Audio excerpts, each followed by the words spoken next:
Hey, all right, so this is the book Carrie. I finished reading it recently for the first time.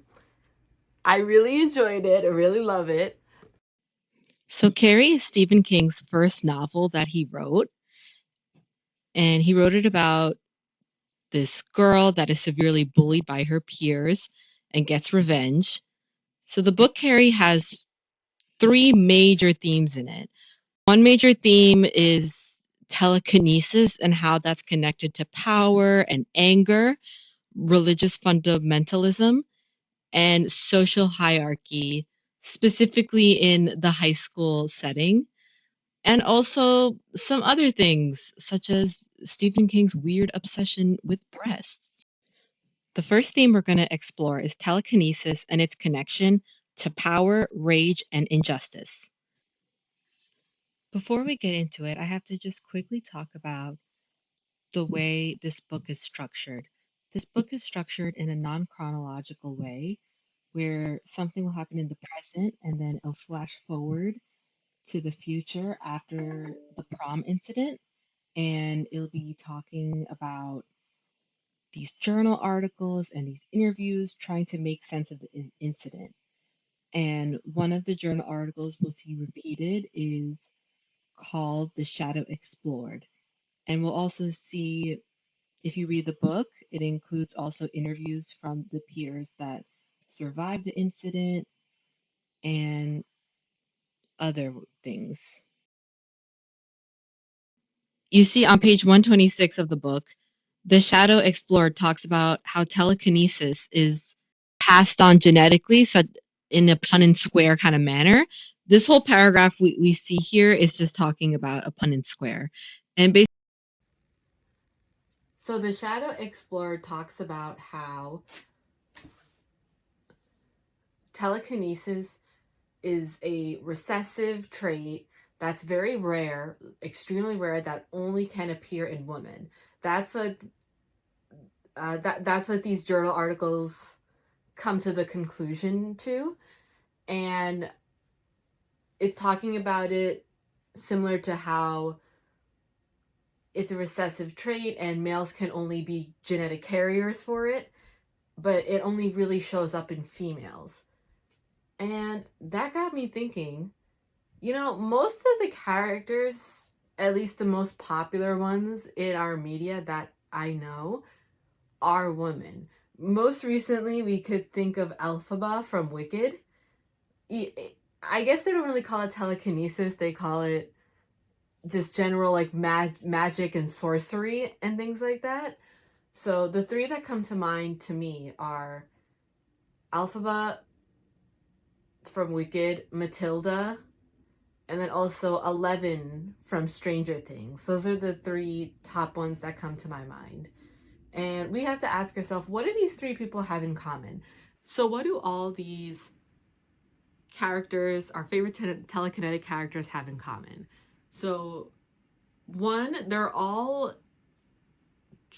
treated very unjustly in their society. The way they are treated is not just or fair at all.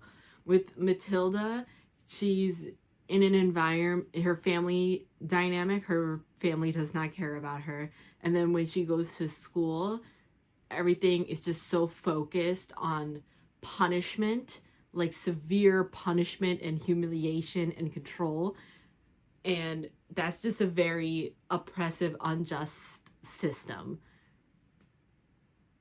Alphaba from Wicked, she's treated very unjustly in her personal family dynamic. Her parents are and her sister are embarrassed of her, embarrassed to be seen with her.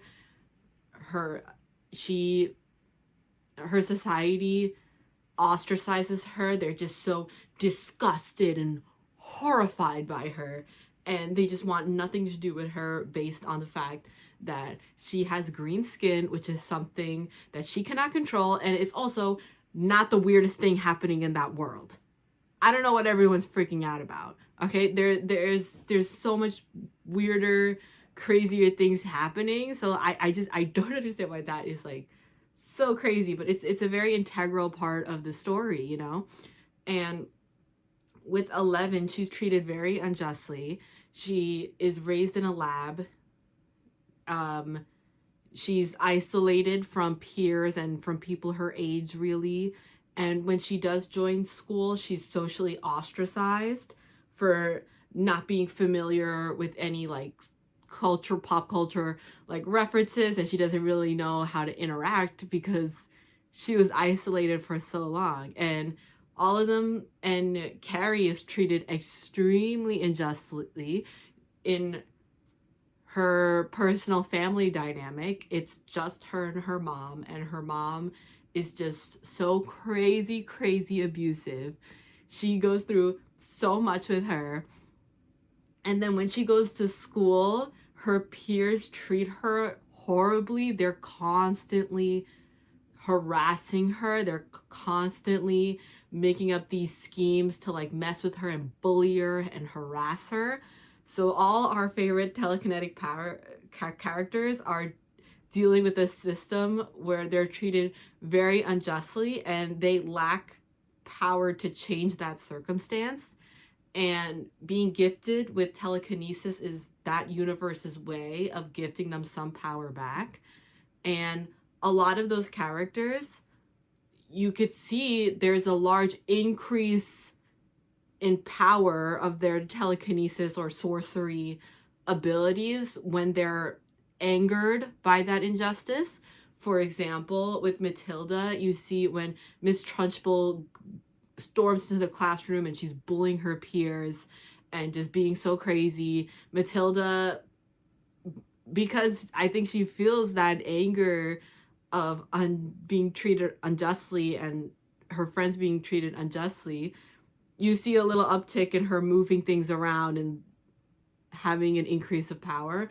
With Alphaba, within one of the very first scenes, we see people belittling and talking down to her sister, who's a wheelchair user, and not like listening to her. And she cares a lot about her sister, and that injustice really like resonated with her. And we see that big uptick in her power, making everything float, taking down the staircase and all that.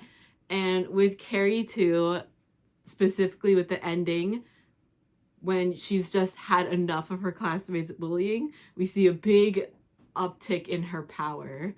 And we're going to discuss more about that later. So to summarize, the things that we see with all our favorite telekinetic characters is that they're in a society where they're treated unjustly, not only by their society, but also their family dynamic.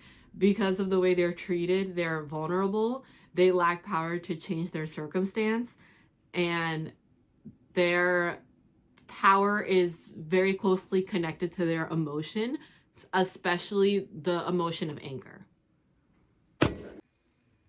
Carrie's telekinetic powers are very connected to her rage in the story. So I think it's important to talk about incidences of her rage throughout the novel. Something the novel does differently than the book is the novel, we have a lot of inside information on Carrie's inner monologue during and after certain events happen. In the movie, I feel like she's very overwhelmed and upset by a lot of things that happen, but we don't really see true rage. We don't really see her true rage and anger until the prom scene. But in the book, because we have access to her inner monologue, we see how truly angry she is from the very beginning. I'm wearing red right now because that's the color of rage and anger. And the prom scene, I had to whip out my little tiara and my earrings because I'm dramatic and I like an excuse to dress up. Okay, so in the story, it starts with the locker room scene where after gym class, everyone's just getting ready to go to their next class. They're like showering and getting ready. Carrie starts getting her period and she's freaking out. She doesn't know what a period is at this point, and everyone is just using that as a golden opportunity to just act like a pack of wild hyenas and attack her. They're throwing tampons at her. They're overwhelming her. They're bullying her in like, and she's like fully naked and like bleeding. Like she's the most vulnerable you could be, basically. And it's just such a crazy instance. And after that instance, she is able to go home early for the day, and because that's allowed, the gym teacher and the principal is just like, okay, you could go home early. So in the book we see her in her monologue while she's walking home, and something that's interesting is this is the very beginning of the book, and she's having really violent and like creative, intense fantasies of just messing everybody up. In the very beginning, page 27, we see her fantasizing about the lead popular person, Chris Hannigan, whatever it is. She's fantasizing about taking a boulder and like smushing her face with it and having her face bleeding and then having rats crawl on her, which is just such a crazy graphic image.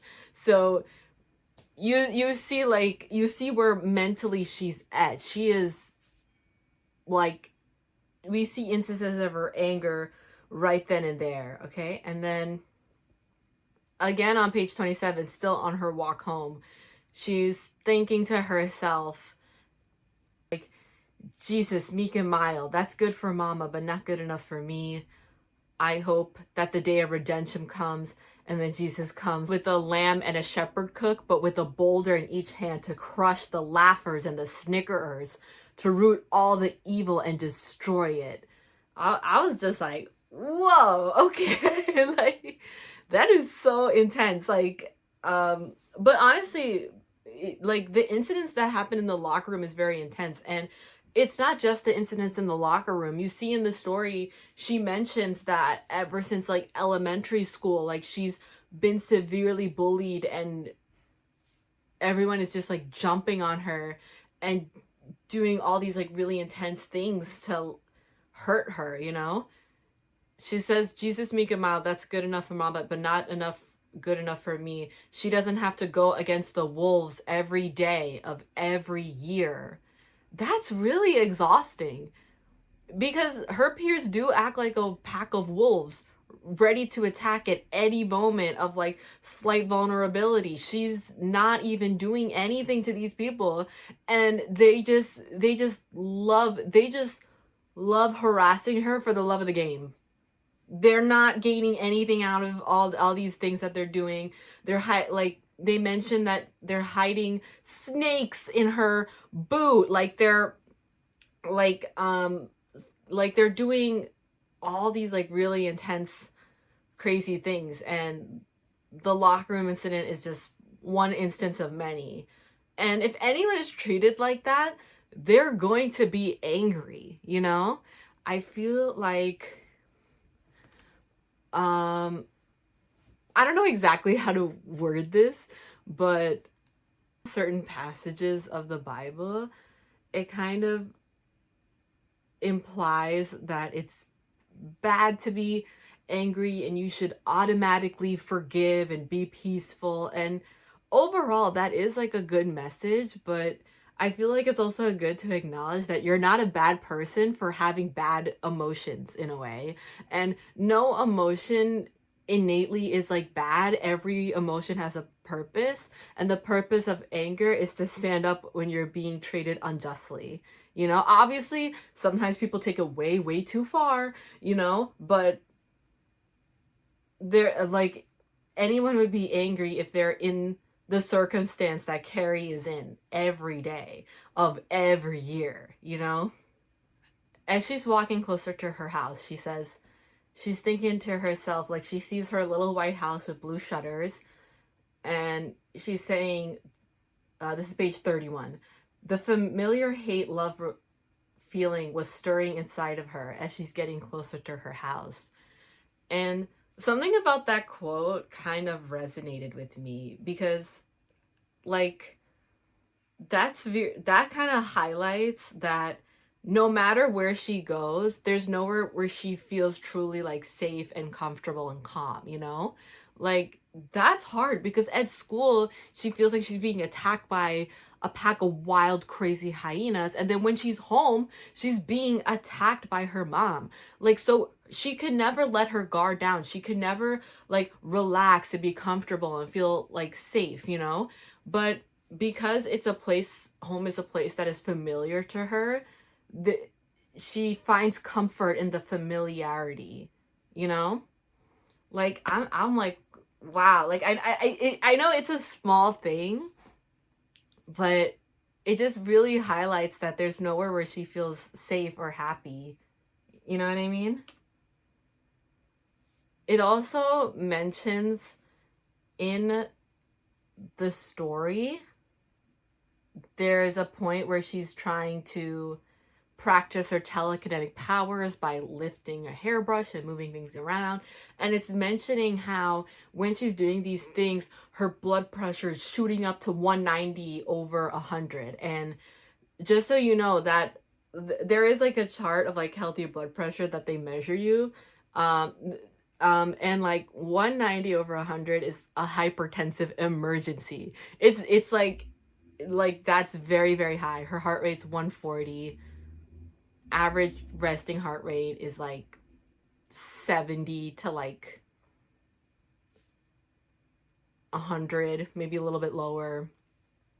And her body temperature actually like goes down a little bit. Her body temperature is at 94.3. And then it says her body was burning energy that seemed to be coming from nowhere and seemed to be going nowhere. So this highlights that, to me, that when she's using her telekinetic powers, her sympathetic nervous system is activated, because that's the system that's activated when your heart rate's beating fast and your blood pressure is higher, because it's like, okay, your blood pressure and blood flow has to be higher because you have to escape danger or like you have to fight. So it shows that she's in a very fight or flight mode when she's using her telekinetic powers. This page, okay, this instant, this is page 156 of the book. Carrie is getting ready to go to the prom. She was asked to the prom by Tommy, and she's getting ready to go. And you know when you're getting ready for like a date or something, you do have like these nerves when you're getting ready. Sometimes even when I'm getting ready with my, like for something with my friends, it's not like nerves, it's like excitement. But then it's just like, oh my God, what if she bails? What if he bails? You know what I mean? And in this page, so okay, so she's getting ready for the prom, and then her mom is stressing her out. She's like, oh, they're all gonna laugh at you, da da da. She's already nervous. And then her inner monologue is like, oh my God, what if he's actually not coming? What if I'm gonna be stood up right now?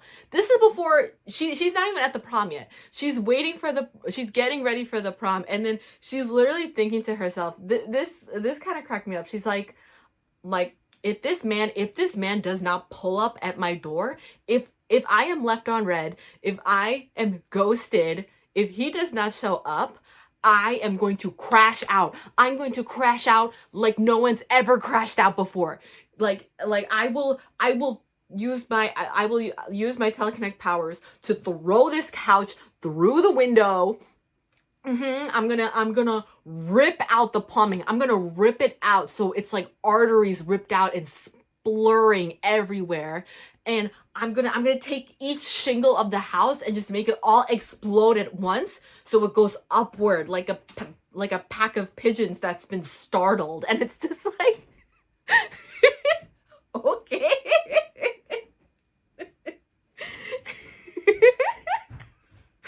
That is so crazy. I think it's because, like, I get where she's coming from, because she is, like, being bullied by her peers a lot, and there is, like, in the back of her head is like, oh, maybe this is, like, a joke, or, like, maybe he asked me out as, like, a joke or something. Like, there was, like, a build-up to this. It's not, like, an isolated thing. So, like, I kind of get where she's coming from, but this imagery, like, the imagery of a bunch of shingles exploding upward, like, Carrie's a very dramatic person. Like, she's such, like, like, nothing even happened yet. And the thing that cracks me up is, like, literally, like, okay, like, we're still on page 156.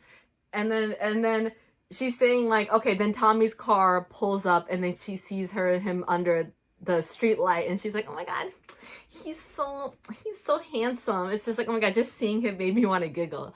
Which means that she went from being like, I'm gonna crash out. I'm gonna just rip this whole house apart. Just wait. I'm gonna throw the sewing machine through the wall. And the second she sees him, she's just like, oh, oh my god, he's so cute.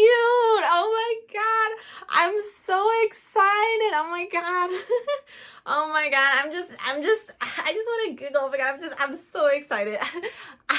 I'm kidding. Honestly, like, I feel like same. You know what I mean? like the way she goes from like here to like whoa, it's just it's comical. Like that is kind of funny. I get where she's coming from though. I get it. Just so you know what I'm like doing, like so my computer monitor is there. Can you see it? And then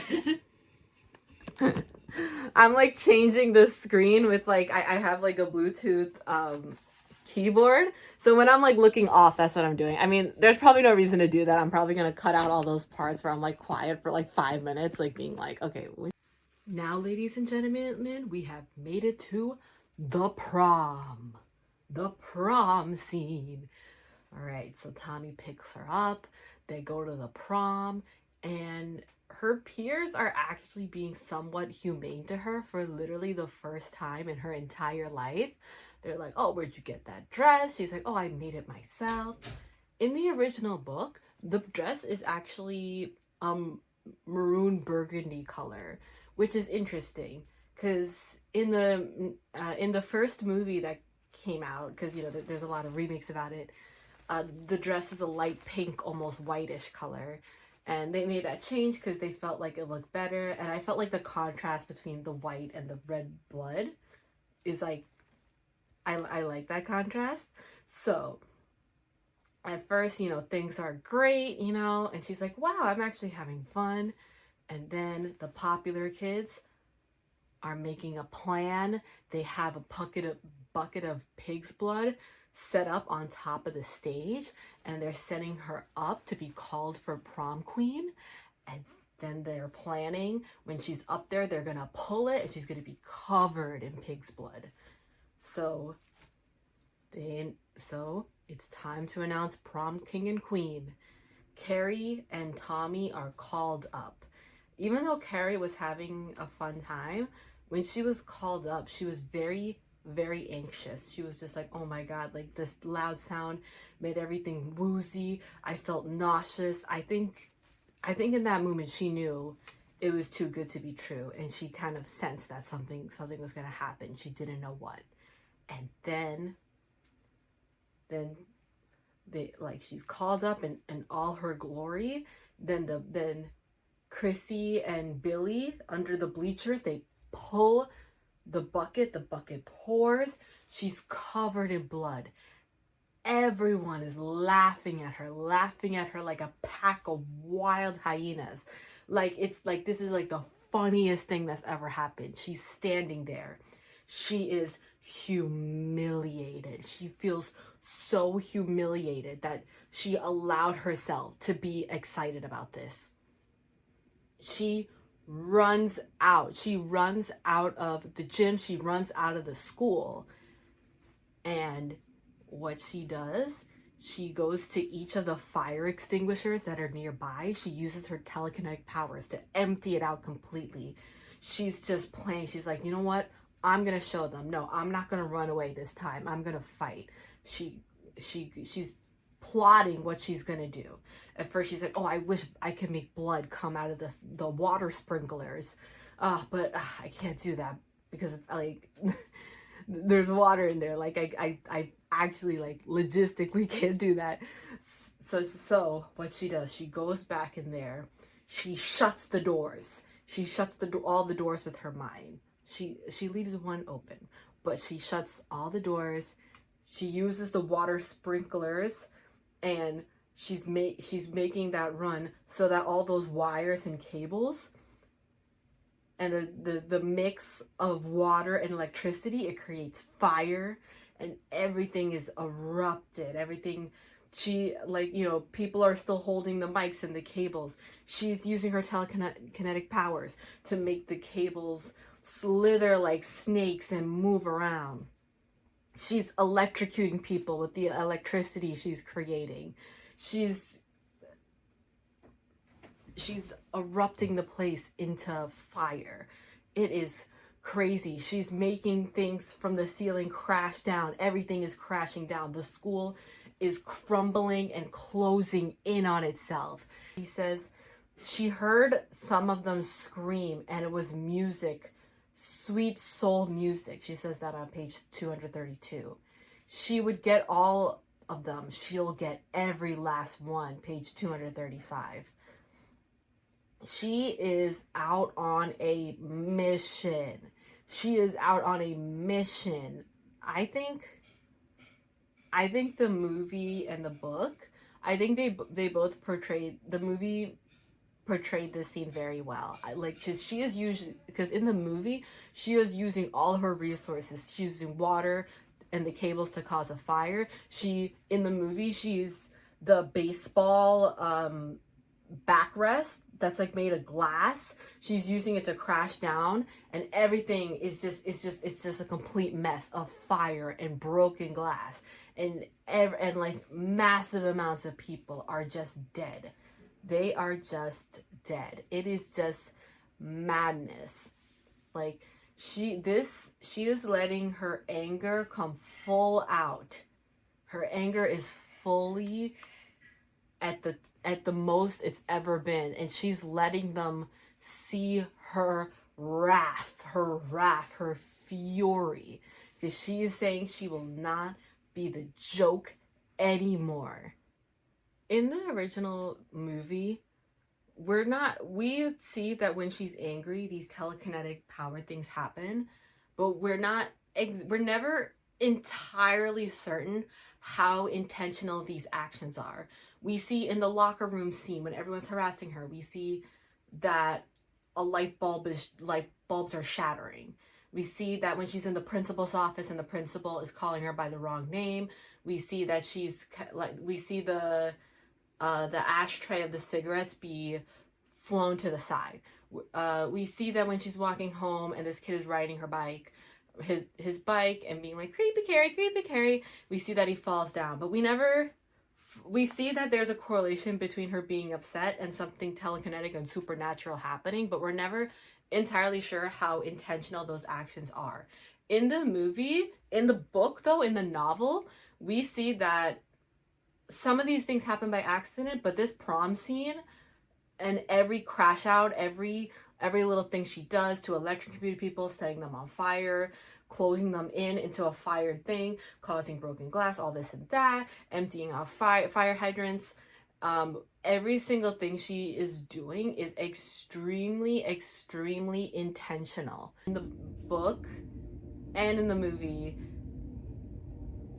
she passes away shortly after this, because we see earlier on, even her lifting a hairbrush, even her using her telekinesis to lift a hairbrush is putting her at the point of a hypertensive emergency. So this, using her telekinetic powers to do all of that, it's enough to cause cardiovascular embolism, stroke. In the book, there is like a page that's just like hospital records, cause of death, this and that, cardiopulmonary embolism, and like thrombosis. Like it says all this stuff. She does pass away along with a large majority of her classmates. Yeah, like this scene in the movie was very well done. Like it showed how resourceful she was to use every little thing that she saw to her advantage.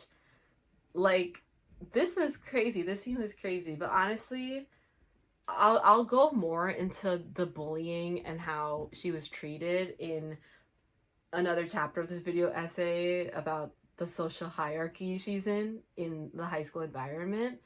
But honestly, like the way she was treated throughout the whole book, and especially the way she was treated by her mom, I think um she in the book she did go home and kill her mother as well as the movie.